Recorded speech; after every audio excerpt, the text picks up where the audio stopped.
The Silent Guardian. Commander Jax Marshall was 4 days into what should have been a routine salvage mission when the storm hit. As atmospheric turbulence battered her small vessel, navigation systems flickered and died. Impact was inevitable. She managed one emergency broadcast before her ship skidded across the surface of the abandoned moon outpost, leaving a kilometer-long scar across its dusty surface. "Perfect," she muttered, surveying the wreckage. "Just perfect." Jax had 15 years of military service behind her, which meant 15 years of knowing exactly how command would respond to her situation. The outpost had been flagged as low priority, an ancient Vrexian research facility abandoned during the War of Separation. No one would be rushing to her rescue. Her emergency beacon would ping for 6 standard days before anyone even considered mounting a retrieval operation. She would have to survive until then. The outpost itself was a massive structure of curved metal and crystal, half buried in the moon's surface, like a partially submerged sea creature. Despite decades of neglect, parts of it still hummed with residual power. Jax shouldered her supply pack and approached with caution, pulse rifle at the ready. "Hello," she called into the darkness of the main entrance. Her helmet lamp cut through shadows, revealing corridors lined with dormant tech. "Anyone home who isn't planning to kill me?" Silence answered. As expected, the facility was eerily intact. No signs of battle, no evidence of the hasty evacuation that had supposedly occurred when the Vrexians retreated. Just stillness, dust, and silence. Until something moved. Jax whirled, weapon raised, heart pounding. Her light caught a reflection. Something metallic in a recessed alcove. She advanced slowly, combat training kicking in. 3 careful steps. 2. 1. "Holy stars," she whispered. It wasn't a weapon or a trap. It was a Vrexian. The alien woman sat motionless against the wall, encased in what appeared to be ceremonial battle armor. A fine layer of dust covered her form, but Jax could see the slight rise and fall of breathing. Her skin was the pale blue-gray of her species, but faded, almost translucent. Long, elegant ears, once a mark of status among Vrexians, drooped lifelessly. A damaged neural interface was visible at the base of her skull, occasionally sparking with weak electrical pulses.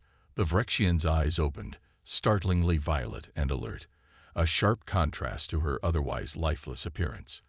"I'm not going to hurt you," Jax said, lowering her weapon but keeping it ready. "I'm Commander Jax Marshall, Alliance Fleet. My ship crashed. I'm just looking for shelter until rescue arrives." The Vrexian's eyes narrowed, but she made no move to respond.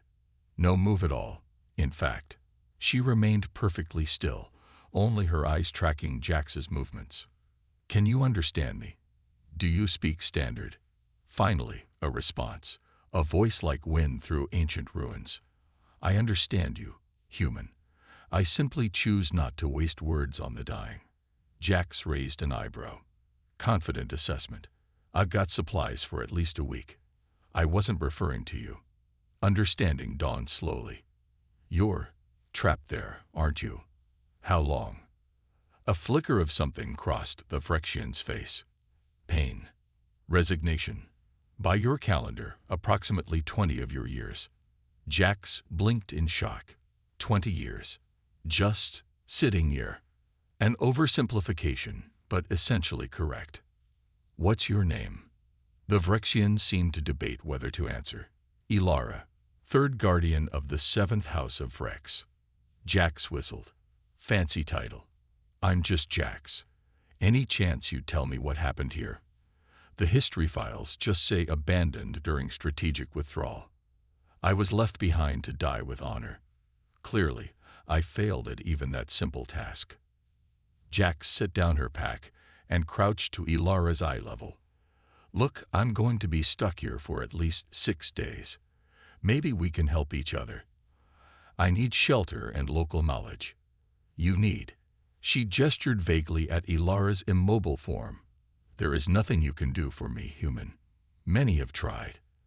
The neural interface that controls my exoskeleton was damaged beyond repair during the final battle. Without it, I cannot move. Jax moved closer, examining the sparking interface at the base of Ilara's skull. This thing. I've worked with similar tech. Alliance adapted a lot of Phyrexian neural interfaces for our own exosuits. You are wasting your time.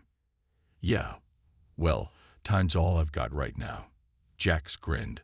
Besides, I've always been told I'm pathologically stubborn. Over the next 2 days, Jax established a small camp in the outpost's main chamber. She moved Ilara, with significant protest from the Phyrexian, to a position where she could monitor Jax's work. The alien remained skeptical, bordering on hostile, watching Jax's every move with suspicious eyes. Why are you doing this? Ilara asked as Jax disassembled parts of her own emergency communications equipment to salvage components.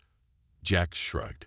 My grandmother had a saying, never leave anyone behind, even if they're being an ass about it. Your grandmother sounds unpleasant. She was magnificent, toughest person I've ever known. Raised me after my parents died in the Altair conflict. Ilara was silent for a moment. You were a child during the war. Yeah. 8 years old when the ceasefire was signed. Too young to remember much beyond the aftermath. I lost my bondmate in that conflict. Jax paused her work, looking up. I'm sorry. Your apology changes nothing. No, it doesn't. But I still mean it. Something shifted in Ilara's expression then, a barely perceptible softening. Your technique is incorrect. The neural pathways in Phyrexian technology flow counterclockwise. You're attempting to establish connection in the wrong direction. Jax smiled. See, helping each other already. By the 4th day, Jax had managed to establish a minimal connection with Ilara's neural interface. It wasn't enough to restore mobility, but the diagnostic readouts showed promise. Ilara's system recognized the new connections, though decades of disuse had rendered most of her motor functions dormant. We need to stimulate the neural pathways, Jax said, wiping sweat from her brow. Jumpstart the system, basically.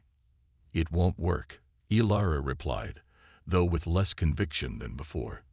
The damage is too extensive. Maybe, but I've got a crazy theory. Jax pulled components from her medkit. Human neural stimulators work on a similar principle to yours, just less elegant. What if we use mine to amplify your signals? Might be enough to wake up those dormant systems. The compatibility issues are significant, yes, but not insurmountable. Jax grinned. Best case, you move again. Worst case, nothing happens. Slightly worst case, we fry both systems, and I have to carry you out of here when rescue arrives. Your confidence is not reassuring. Never claimed to be reassuring. Just persistent. The makeshift adapter took hours to calibrate. Jax worked tirelessly, making adjustments, testing connections, all while keeping up a steady stream of one-sided conversation. She told Ilara about life in the Alliance, about her missions to distant planets, about the tenuous peace that had held between humans and Phyrexians for the past decade. Ilara mostly listened, occasionally correcting Jax's understanding of Phyrexian culture or technology. But something was changing. The perpetual look of disdain had given way to something closer to curiosity. Ready to try? Jax asked, connecting the final leads to the neural interface. Your attempt is doomed to failure, Ilara replied. But I admit I am curious to see exactly how it fails. That's the spirit. Jax activated the system. Nothing happened for several seconds. Then Ilara gasped, a sharp intake of breath that might have been pain or surprise. Her right hand twitched, just once, just barely, but it moved. Jax let out a whoop of triumph. Did you see that? It worked. Hardly. One involuntary muscle spasm doesn't constitute success. But Jax wasn't listening. She was already making adjustments, recalibrating. This is just the beginning. We're going to get you moving again, Ilara. I promise. For the first time in 20 years, Ilara felt something dangerous stir within her. Hope. Rising again. Dawn crept over the horizon, casting long shadows through the fractured dome of the outpost. Jax hadn't slept. The neural interface had shown promise, but every step forward was met with new complications. Ilara's systems would respond briefly, then shut down as if in self-protection. "Why do you persist?" Ilara asked, watching Jax struggle with yet another configuration. "Your rescue will arrive in 2 days. You have no obligation to help me." Jax didn't look up from her work. "You know what the worst part of war is. Not the fighting. It's what comes after. The broken pieces left behind that nobody bothers to fix." She made another adjustment. "I've seen enough broken things. Just once, I'd like to put something back together." Ilara was silent for a long moment. "You are not what I expected from a human." "Yeah, well, you're not exactly the arrogant Vrexian warrior our propaganda warned us about either." Jax wiped her brow. "Maybe we're both disappointments to our respective species." A sound escaped Ilara then, something between a cough and a laugh, rusty from disuse. Perhaps. The morning brought a new problem. Jax's modifications had triggered some kind of automated defense mechanism in Ilara's neural interface. The system was now actively rejecting the external inputs, causing Ilara considerable pain with each attempt. "We have to stop," Jax said, disconnecting the leads as Ilara's face contorted in agony. "I'm making it worse." "No." Ilara's voice was strained. "Continue. I'm not going to torture you, Ilara. Pain is temporary. This prison has been my reality for 2 decades. Jax ran a hand through her hair in frustration. "There has to be another approach. What if?" She trailed off, thinking. "What if we bypass the interface entirely? The exoskeleton itself still has power, right? It's just not receiving commands properly. The exoskeleton is bonded to my nervous system. You cannot simply bypass the connection. Maybe not permanently, but temporarily. Just enough to get you mobile." Jax was already digging through her supplies. "I've got a portable powered unit and some conductive mesh from my emergency shelter. If I rig a direct connection to the major movement points in your armor." "You suggest manually animating me, like a puppet?" Jax winced. "That sounds terrible when you put it that way. I was thinking more like training wheels. Give your systems a taste of movement again. See if muscle memory kicks in." Ilara's expression was unreadable. "Very well. Proceed." The next 12 hours were grueling.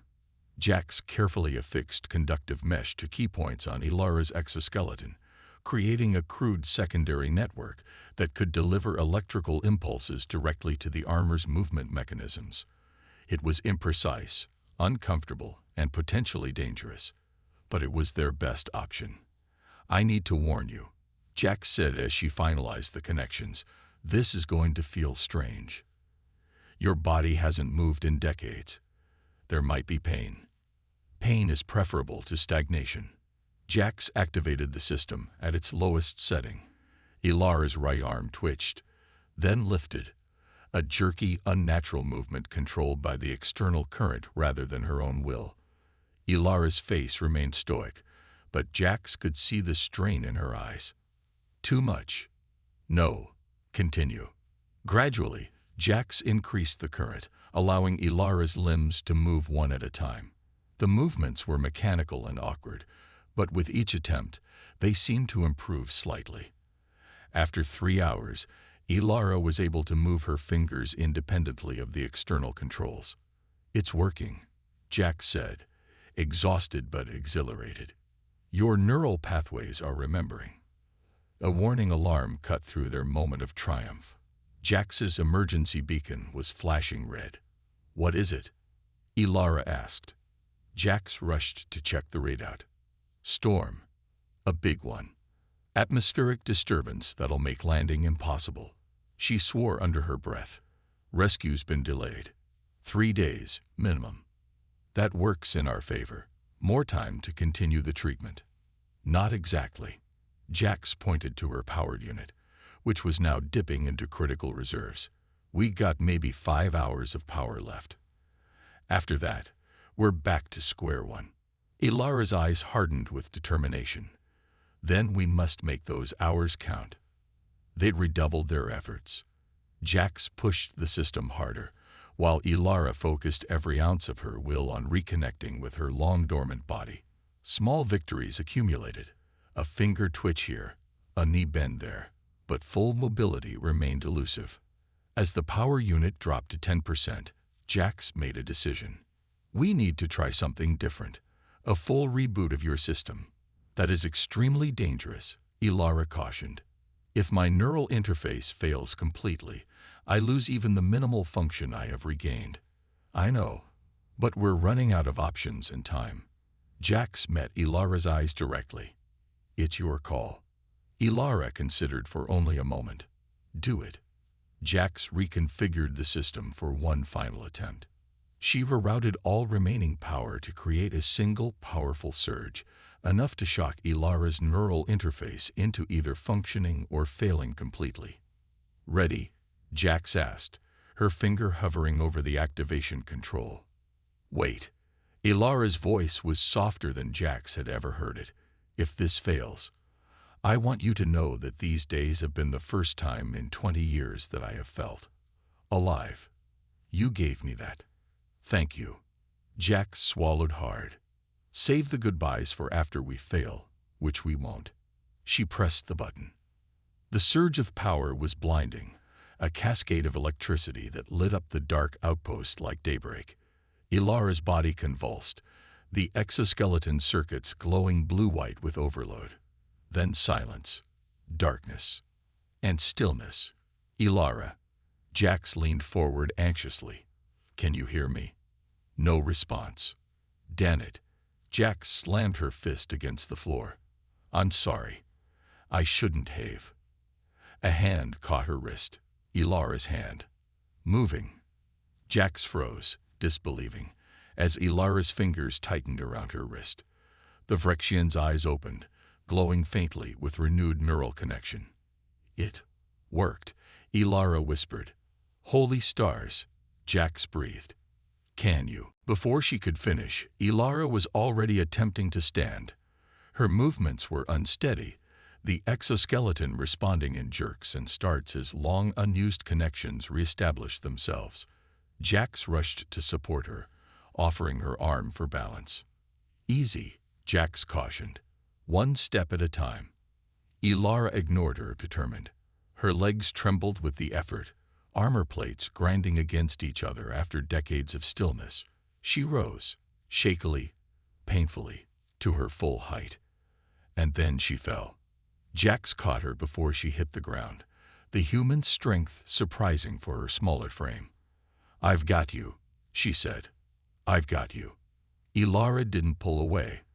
For the first time in 20 years, she allowed herself to be supported, to be helped. Again, she insisted. I must try again. They practiced through the night.